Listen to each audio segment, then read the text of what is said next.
Shalom saudara yang dikasihi Tuhan. Day of Fire itu adalah satu program kita setiap tahun 10 hari dari kenaikan Yesus sampai dengan Pentakosta.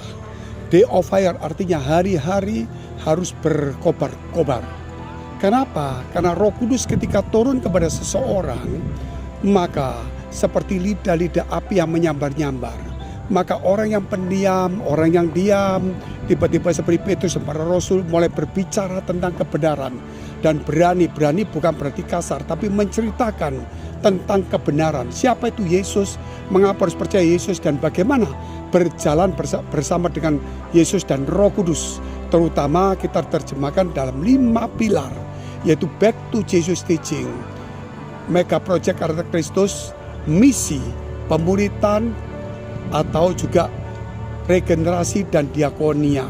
Selain itu nama gereja kita disebut Blessing in the Spirit dari Tuhan. Dan kita juga punya namanya Minggu yang berkualitas, yang sekarang sudah mendekati minggu yang sudah hampir ke 1000, saudara.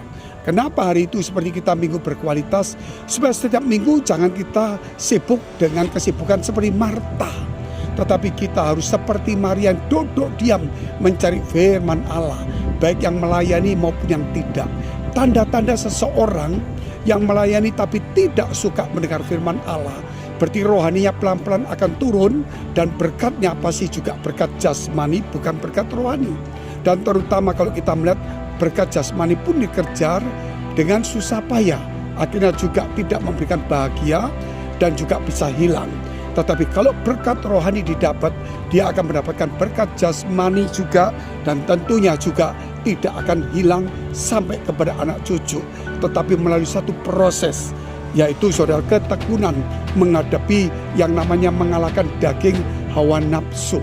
Sebab itu jangan sampai dalam ibadah kita seperti Marta, sibuk, tetapi tidak seperti Maria, baik sebagai pekerja, aser, kolektan, siapa saja, apapun juga.